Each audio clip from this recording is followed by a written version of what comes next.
টানা 4 দিনের বৃষ্টিতে তলিয়ে গেছে খাগড়াছড়ির নিম্নাঞ্চল।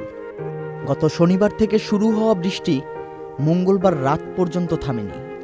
পাহাড়ি ঢল ও ভারী বৃষ্টিতে চেঙ্গি, মাইনি, ফেনী নদীর পানি বেড়ে গিয়ে খাগড়াছড়ি সহ 9 উপজেলার একাধিক এলাকা প্লাবিত হয়ে গেছে।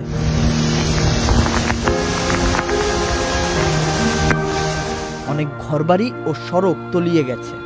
ডুবে গেছে খাগড়াছড়ির নিচের বাজারের এলাকাগুলো। 21 দিনের মাথায় এ নিয়ে জেলায় তৃতীয়বারের মতো বন্যা দেখা দিল।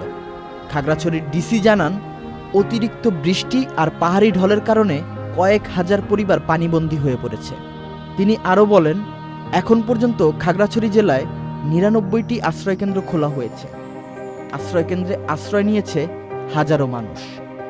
বন্যা কবলিত লোকজনের জন্য 400 মেট্রিক টন খাদ্যশস্য বরাদ্দ দেওয়া হয়েছে। প্রতিটি আশ্রয়কেন্দ্রের লোকজন যাতে বিশুদ্ধ পানি এবং খাবার পান, এটি নজরে রাখা হচ্ছে। পাহাড় ধসের ঝুঁকিতে থাকা মানুষদের নিরাপদ স্থানে সরে যেতে মাইকিং করা হচ্ছে। খাগড়াছড়ি পৌরসভার প্যানেল মেয়র মোহাম্মদ শাহ আলম জানান, গতকাল মঙ্গলবার রাতে পৌরসভার 12টি আশ্রয়কেন্দ্রে 2000 মানুষ আশ্রয় নিয়েছে। জেলা প্রশাসনের সহযোগিতায় তাদের মাঝে শুকনো খাবার বিতরণ করা হয়েছে।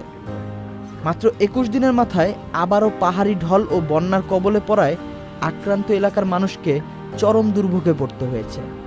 ভেসে গেছে পুকুরের মাছ, তলিয়ে গেছে শাকসবজি সহ ফসলি জমি, ক্ষতিগ্রস্ত হয়েছে ধানের জমি ও বীজতলা। মারুফুজ্জামান, চ্যানেল আই। প্রিয় নম্বর সেট করে বিকাশে সেন্ড মানি করুন ফ্রি।